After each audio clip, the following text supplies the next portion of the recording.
ओं सर्वविघ्न विनाशाय सर्वकल्याण हेतवे पार्वती प्रियपुत्राय गणेशाय नमो नमः। बास्तुरे जदि भूल दिगरे बा भूल दिशारे मुख्य द्वार खोली भूल दिगरे जदि मुख्य द्वार अवस्थित अच्छी बा खुली जाइछि तेणु तापाई गणेश प्रतिकार ए गणेश प्रतिकार माध्यम वास्तुर मुख्य द्वार को आमे वास्तु दोष खंडन करि परिबा। जय जगन्नाथ। वास्तुविद गजेंद्र प्रसाद अगस्त्य शर्मा आपण मानकर प्रिय चैनल आरके वास्तु उपचार।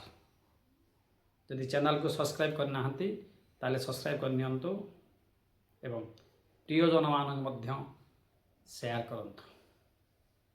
कमेंट बॉक्स रे जय बाबा गणपति बाबा दियंतु एवं वास्तुर प्रति समस्यार समाधान पाई तले थिबा नंबर रे जोगाजोग करंतु। जानिबा जदि भूल रे बा अज्ञात रे द्वार भूल जगह रे खुली छथि तापाई गणेश प्रतिकार।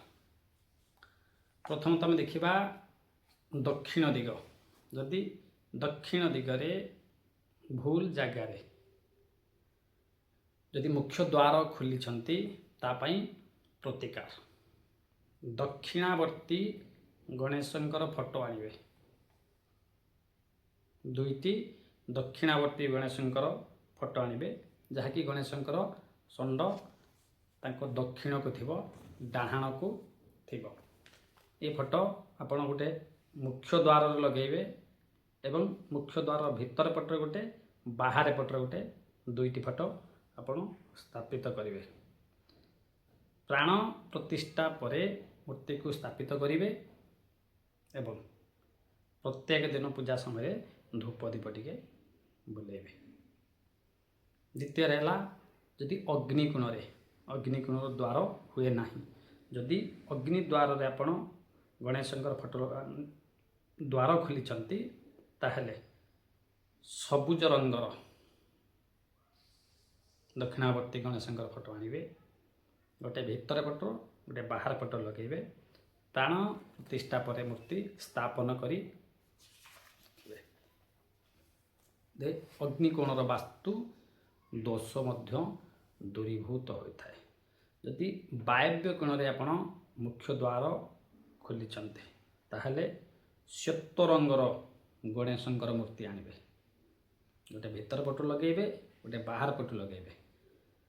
प्राण प्रतिष्ठा परे ताको प्रत्येक दिन धूप दीप मध्य करिवे। मुख्यतः नैऋत्य कोण करा जाए नाही। नैऋत्य कोण पितृपुरुषंकर स्थान राहु केतुंकर स्थान। नैऋत्य कोण तो द्वार हुए नाही। जदि कोनसी विकल्प नाही से घरर आ कोनटी द्वार खुलिबा पई जदि विकल्प नाही ताहले एही गणेश प्रतिकार कले किछि वास्तु दोष खंडन होता है। पाउंसिया कलर गणेश मूर्ति आनी प्राण प्रतिष्ठा परे गोटे भीतर पटरू गोटे बाहर पटरू स्थापन करेंगे।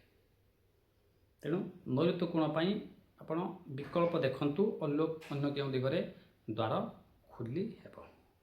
ईशान्यमुख गृह बा ईशान्य दिगକୁ जदि आपण द्वार करिसंती आपण येलो कलर किंबा गोलापी कलर हलदिया कलर किंबा गोलापी कलर दुईटी गणेश मूर्ति आनी प्राण प्रतिष्ठा परे गोटे भीतर पटरू गोटे बाहर पाखर मध्य लगांतु। प्रत्येक दिन प्रातः स्नान परे धूप दीप परे यही मंत्रटा को प्रत्येक दिन बोलंतु। घरर जेकोसी सदस्य बोलंतु बा घरर सबु सदस्य बोलंतु। मंत्रटी नोट कर रखंतु।